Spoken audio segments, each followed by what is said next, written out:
Halo guys, kembali lagi bersama kami di channel Arafi. Bagaimana kabar kalian? Semoga baik-baik saja. Menjelang putusan pidana di kasus antara Nikita Mirzani dan Reza Gladis, teman-teman. Akhirnya pihak kuasa hukum dari Nikita Mirzani mengambil sikap tegas nih, di mana pihak kuasa hukum dari Nikita Mirzani akan melakukan langkah hukum perdata, teman-teman. Di mana dalam langkah hukum perdata tersebut, pihak dari Reza Gladys akan digugat dengan nilai yang cukup fantastis, yakni senilai 200 miliar rupiah. Begini pernyataan dari kuasa hukum Nikita Mirzani, teman-teman. Ini dia videonya. Tapi ada pengaruhnya nggak Bang ketika ini kan pidana sedang berjalan tanggal 28 akan diputus tuh persidangan pidana nih, dugaan pemerasan dan pengasahan. Apakah ketika nanti putusan ini kan kita masih antara ini kita divonis bersalah atau tidak bebas. Oke. Kalau misalkan divonis bersalah, apakah secara langsung gugatan perdata ini gugur atau seperti apa, Bang? Nah, makanya tadi saya bilang kalau itu perdata dengan pidana hal yang sangat berbeda ya. Saya kasih tahu dulu perbedaannya ya. Kalau pidana itu ada kesalahan, ya, ada perbuatan yang menimbulkan kesalahan. Kesalahan ini dalam hukum pidana disebut kejahatan. Nah, kejahatan inilah yang diberi sanksi oleh negara melalui alat-alat negara, yaitu polisi, jaksa, dan hakim. Oke?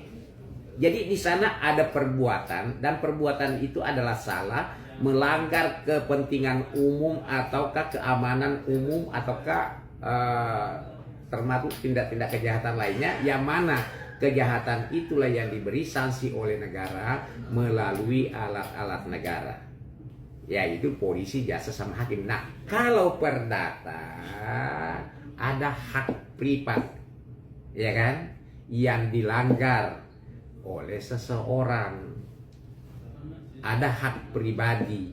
Jadi beda. Kalau penyelesaiannya perdata itu ada dua, diselesaikan secara musyawarah, makanya ada musyawarah ya, ya kan, dalam jangka 40 hari. Nah, kemudian apakah diselesaikan melalui pengadilan, tidak lagi melalui kepolisian, kejaksaan. Nah, itu bedanya ya. Artinya kalau saya mau persempit lagi bahwa pidana itu adalah suatu tindak kejahatan ya, yang diberi sanksi oleh negara melalui alat-alat negara. Tapi kalau perdata itu ada hak privat yang dilanggar yang sebelumnya disepakati. Ya. Jadi kalau pertanyaannya apakah nanti kalau diponis bersalah, itu kan pidananya yang artinya nggak berpengaruh. tidak berpengaruh. Itu kan pidananya. Pidananya artinya ada kesalahan ya. Nikita di sana terbukti kesalahannya. Tapi yang kita uji di pengadilan ini ada kesepakatan secara lisan. Ya kan? Pertanyaannya, apakah kesepakatan ini secara lisan ini sah menurut hukum? Kalau kita berdasarkan undang-undang sah, ya kan, sepanjang memenuhi syarat tempat saja suatu perjanjian itu.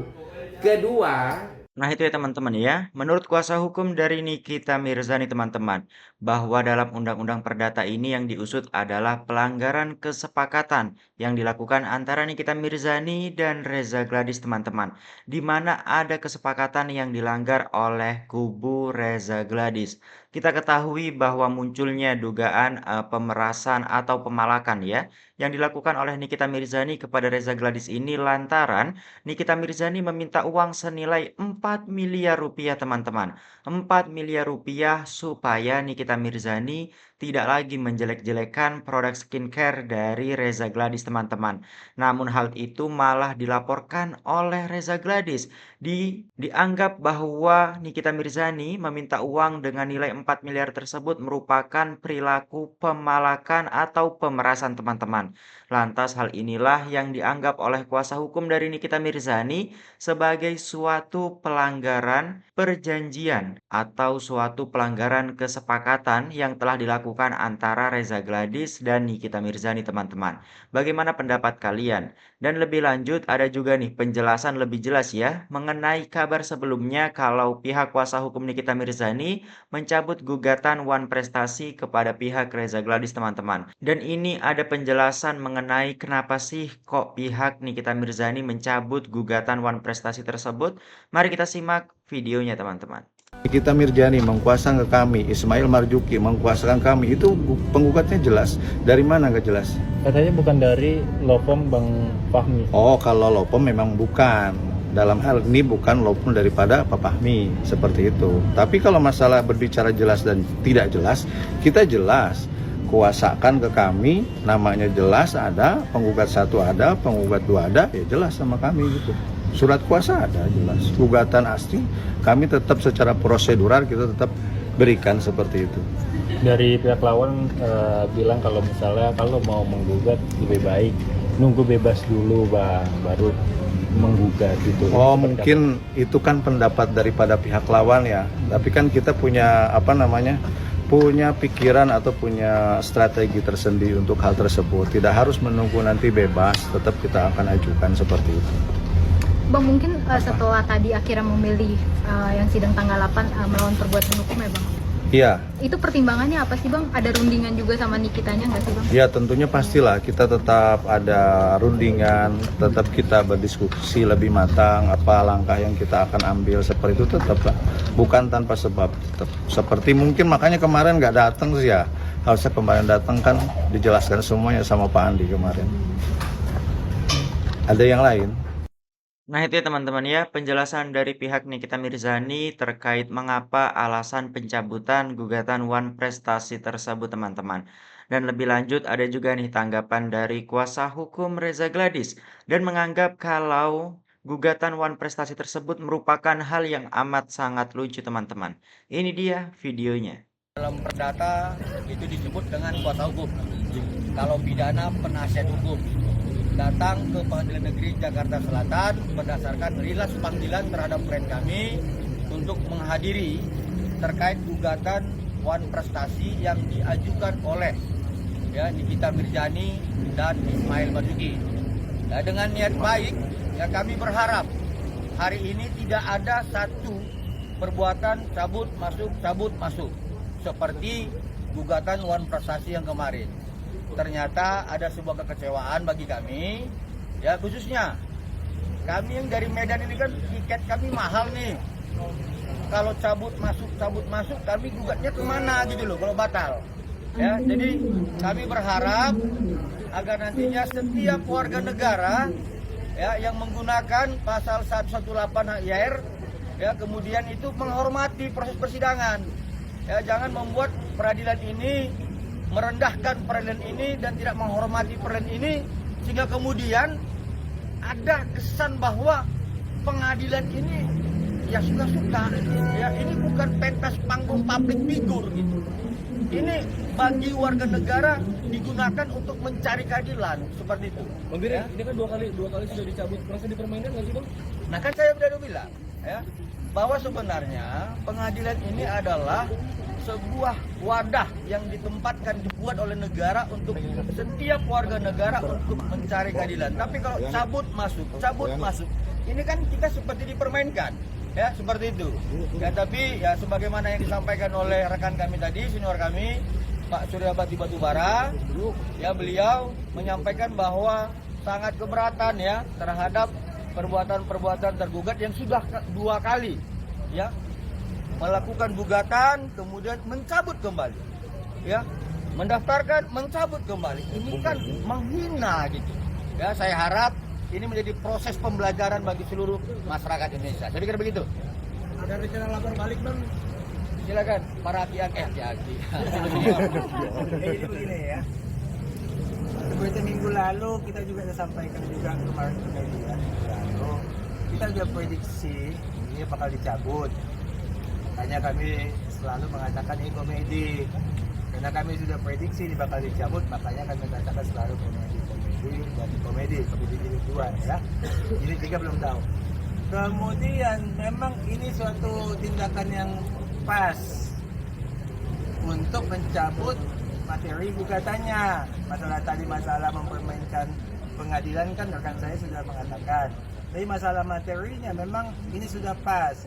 Karena gugatan ini adalah gugatan yang sangat tidak berkualitas, ya, tidak berkualitas. Itu sebabnya saya periksa di media selalu dikatakan oleh oknum-oknum tertentu dalam media Tidak ada yang mengaku membuat gugatan ini. Belum ada saya lihat yang mengaku itu saya yang buat. Tidak ada yang mengaku. Semua namanya yang tercantum di dalam gugatan, tidak satu pun mengaku bahwa mereka yang membuat. Tapi mengkambing hitamkan orang yang notabene lagi sakit.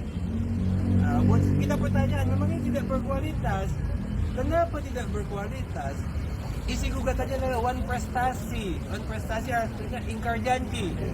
Ingkar janji berarti ada janji, ada perjanjian. Dalam hal ini tidak pernah ada perjanjian antara tergugat dengan penggugat. Bagaimana bisa terjadi ingkar janji sementara tidak ada perjanjian? Jadi memang ini sudah sangat pas dicabut dari materi gugatan ya. Mempermainkan perlu pengadilan itu soal tadi disebutkan ya. Materi gugatannya sudah pas dicabut. Berarti sangat tidak berkualitas. Bahkan yang membuat juga tidak mengakui mereka yang membuatnya.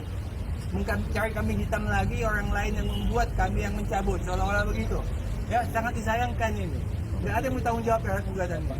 Jadi kami menganggap ini komedi jilid 2 dengan judul yang sama, One Prestasi. Minggu depan komedi jilid 3 tapi beda judul. Namanya Pembuatan Melawan Hukum. Kita mau lihat dicabut lagi atau tidak ini. Mudah-mudahan tidak dicabut. Sebagai insan hukum harus bertanggung jawab untuk mengajukan gugatan. Dan seenaknya gugat cabut. Ini di bawah pengadilan dipertaruhkan. Jangan main-main dengan pengadilan. Kalau memang tidak mampu mengajukan gugatan, jangan mengajukan gugatan. Malu kita sebagai kuasa hukum. Itu aja pesan kami supaya tegas, jangan gugat cabut. Apa nih kayak gini nih? Ya, saya tambahkan ya, bahwa minggu depan itu ada gugatan baru seperti yang sampaikan, perbuatan melawan hukum dengan registrasi nomor 100, nomor 1000. Nah, hal seperti ini akan menjadi dilema kepada kita sebagai penegak hukum dengan masuknya gugatan baru yang satu belum selesai, gugatan baru sudah masuk lagi. Jadi objeknya si pelapor, objeknya si yang menjadi gugatan itu adalah Nikita Mirzani dan Ismail. Jadi sampai 2 kali, nah yang ketiga kali juga orang yang sama, Nikita Mirzani dan Ismail Marzuki. Inilah kepercayaan bagi mereka itu dengan melibatkan, ya kita anggaplah teman sejawat tadi sudah berubah orangnya, sudah berganti orangnya. Nah, pada tanggal 8 nanti kita lihat dengan orang yang berbeda juga akan muncul. Kita ikuti bersama-sama. Tapi kami yakin apapun materi perbuatan melawan hukum itu jauh harapan dari apa yang diharapkan untuk memenangkan perkara perdata ini. Kami yakin itu. Oke, terima kasih. Silakan, Rapi. Ini bukan buzzer ya. Ini bilang buzzer pula ini. Coba. Oke, teman-teman media sekarang mungkin saya menambahkan dari senior-senior yang di sebelah saya. Jadi ini semuanya kan disampaikan berkali-kali ada suatu kesepakatan, lagi-lagi kesepakatan. Sebenarnya dasar dia mengajukan gugatan PMA ini adalah mengacu terhadap pasal 1320 KUH Perdata. Di situ mengacu terhadap syarat-syaratnya kesepakatan. Lalu dia nggak baca pasal berikutnya bahwa ada hal-hal yang membatalkan demi hukum ketika kesepakatan itu didasari ada suatu ancaman atau tipu muslihat. Pertanyaannya logika sederhana berpikir gini, teman-teman. Kalau di sini di dalam 1321 itu berbicara soal adanya ancaman itu bisa membatalkan perjanjian, ada nggak di KUH Perdata kita, di Kitab Undang-Undang Hukum Pidana kita mengatur tentang ancaman? Ada di pasal 368 maupun 369 itu berbicara tentang adanya ancaman. Lalu kalau bicara 1321-nya, penipuannya, ada nggak di Kitab Undang-Undang Hukum Pidana kita? Ada juga di pasal 378 KUHP. Nah sekarang kita digugat gara-gara katanya kita melaporkan ini. Nah, sedangkan pertanyaannya ada nggak tadi di dalam Kitab Undang-Undang Hukum Pidana? Ada. Berarti dugaan perbuatan pidananya, deliknya ada nggak? Ada. Kami sebagai pihak korban di sini melaporkan. Kita meminta keadilan terhadap penegakan hukum kita, tapi malah kita yang dibilang melakukan perbuatan menghukum. Lah ini kan gimana konsepnya? Jadi kalau memang ini diterima, ini menjadi catatan buruk dong, berarti buat penegakan hukum kita sebagai masyarakat yang menjadi korban. Soal PMH ya? PMH, ini soal PMH. Kita sebagai orang yang melaporkan ini, lalu kita digugat PMH. Sedangkan tadi saya bilang, di pasal 1321 berbicara soal adanya ancaman itu bisa membatalkan perjanjian. Jadi kalau kita di situ ancamannya ada, pidananya ada, kita Nah itu ya teman-teman ya, updatean terbaru mengenai kasus antara Nikita Mirzani dan Reza Gladys ini teman-teman. Tulis pendapat kalian di kolom komentar dan nantikan updatean video kami selanjutnya teman-teman. Wassalamualaikum warahmatullahi wabarakatuh.